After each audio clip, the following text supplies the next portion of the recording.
Assalamualaikum warahmatullahi wabarakatuh. Saya Rahmawati dengan NIM 12273226009 kelas 4D akuntansi akan menjelaskan tentang konsolidasi dengan akuisisi melebihi nilai tercatat ekuitas.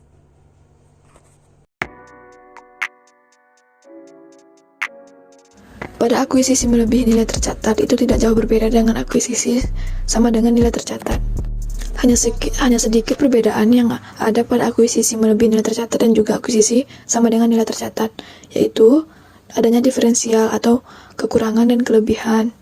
Karena adanya diferensial itu, kita akan memperlakukan selisih tersebut. Karena ada selisih, maka kita akan memperlakukan akun-akun yang mengalami perubahan nilai. Setelah kita menjalani proses tersebut, barulah kita melakukan jurnal eliminasi sebelum melakukan laporan konsolidasinya. Menurut PSAK 22 seperti yang tertera pada layar, makanya nanti ketika sudah melakukan akuisisi ada selisih antara nilai akuisisi dan nilai buku. Maka diferensial atau selisih tersebut akan dialokasikan ke aset kewajiban ataupun ke goodwill. Kita akan melihat gimana aset tersebut akan dialokasikan ke aset teridentifikasi dan liabilitas diambil alih. Nah, sehingga nanti muncul adanya perbedaan nilai tercatat dengan nilai wajar dari aset tersebut atau liabilitas tersebut sehingga memunculkan diferensial. Lalu adanya jurnal eliminasi.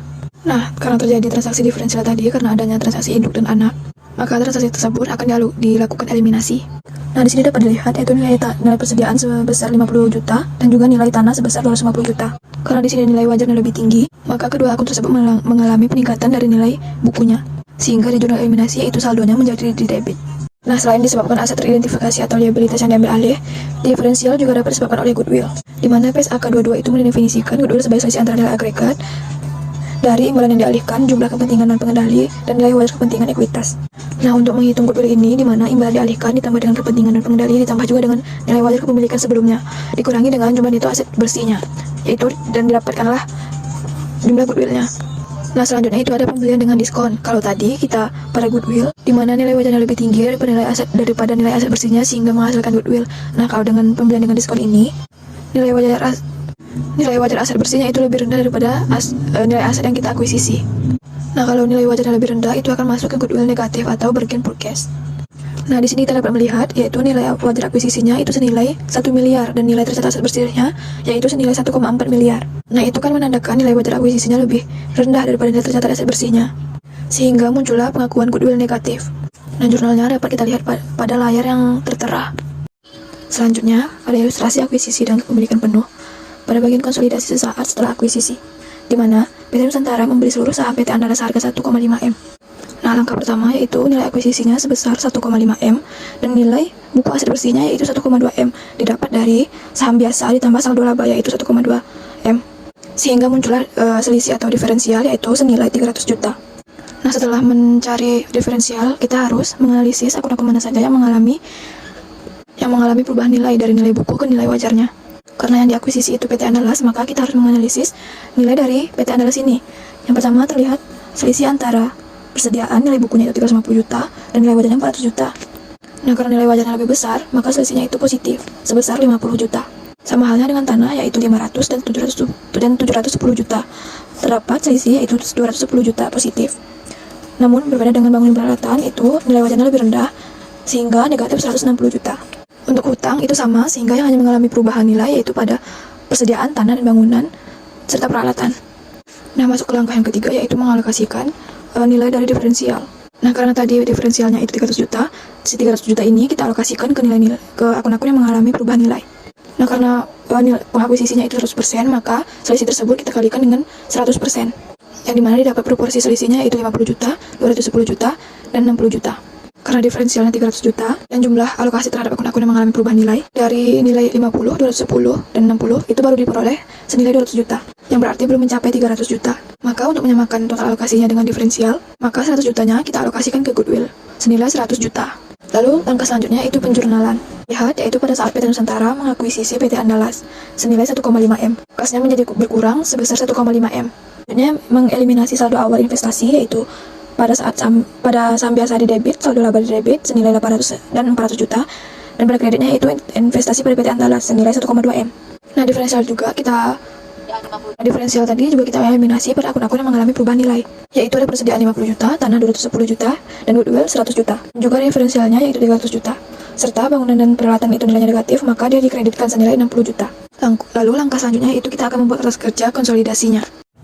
Akun-akun yang mengalami selisih tadi dimasukkan ke dalam kertas kerja di bagian eliminasi, yaitu ada persediaan 50 juta, tanah 210 juta, bangunan dan peralatan 60 juta, goodwill 100 juta, investasi pada PT adalah 1,2 M, dan juga 300 juta. Selanjutnya itu saham biasa 800 juta dan saldo laba 400 juta. Selanjutnya yaitu konsolidasi pada periode setelah akuisisi. Berarti di sini sudah dilakukan akuisisi selama beberapa periode, baik itu dalam bulanan ataupun tahunan. Di sini diketahui selama tahun berjalan, PT Nusantara mengumumkan dan membagikan dividen sebesar 300 juta, sedangkan PT Andalas mengumumkan dan membagikan dividen sebesar 50 juta. Dapat lihat, bagian laba atas PT Andalas itu 200 juta didapat dari 875 dikurang 550, 100, dan 25 juta. Yaitu penjualan dikurangi dengan semua beban. Sehingga penjurnalannya yaitu investasi pada PT Andalas pada bagian laba atas PT Andalas senilai 200 juta. Karena tadi pada tanggal 1 itu ada perbedaan nilai wajar dan nilai bukunya, yaitu persediaan dan bangunan serta peralatan, itu akan diamortisasi. Karena ada amortisasi pada tahun tersebut, maka amortisasi tersebut akan mengurangi nilai laba pada si anak. Mana penjurnalannya yaitu bagian laba atas PT Andalas pada investasi pada PT Andalas senilai 50 juta, dan juga untuk bangunan peralatan yaitu investasi pada PT Andalas pada bagian laba atas PT Andalas senilai 5 juta. Nah, harus dibuat jurnal eliminasi untuk mengalokasikan dan mengamortisasi diferensial yang tertera pada layar. Yang selanjutnya yaitu membuat kertas kerja konsolidasi. Lalu setelah itu kita akan memposting eliminasi ke jurnal eliminasi di kertas kerja, sehingga diperolehlah data seperti yang ada pada layar.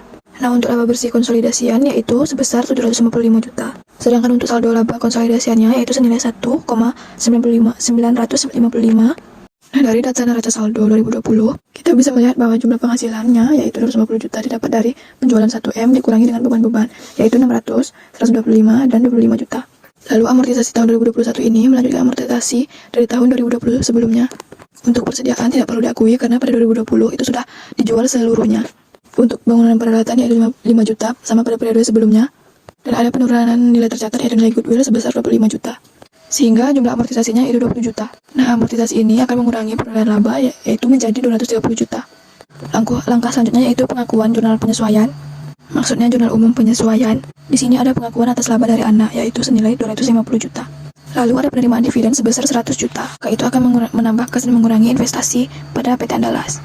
Lalu kita mengakui amortisasi atas bangunan sebesar 5 juta. Setelah kita membuat jurnal eliminasi tadi, kita masukkan ke kolom eliminasi pada kertas kerja konsolidasi. Ada ilustrasi yaitu PT Nusantara mengakuisisi PT Andalas sebesar 75% dengan harga 1,2 M.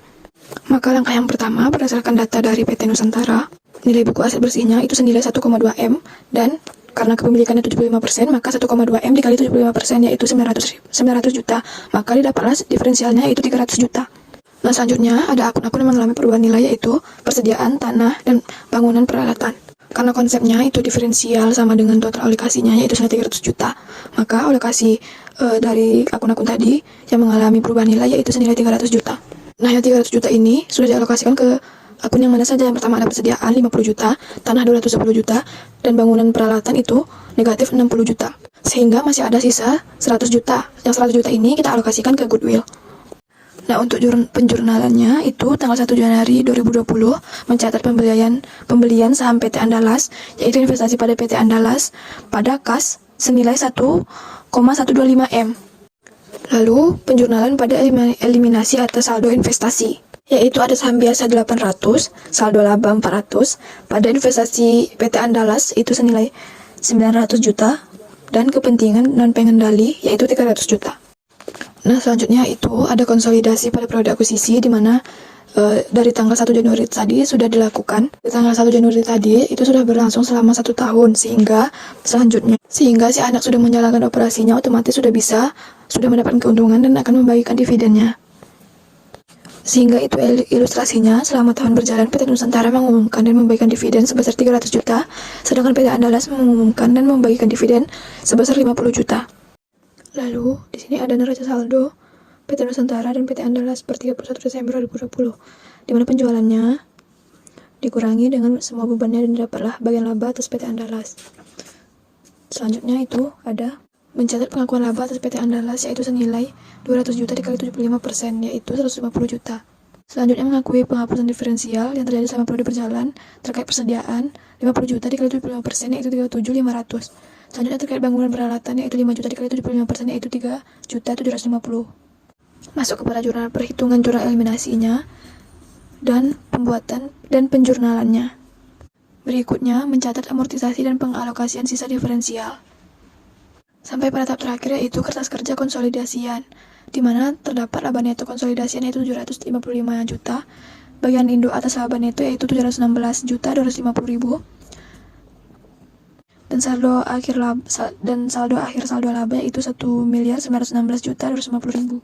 Dan terakhir yaitu laporan posisi keuangan konsolidasian PT Nusantara dan entitas anak.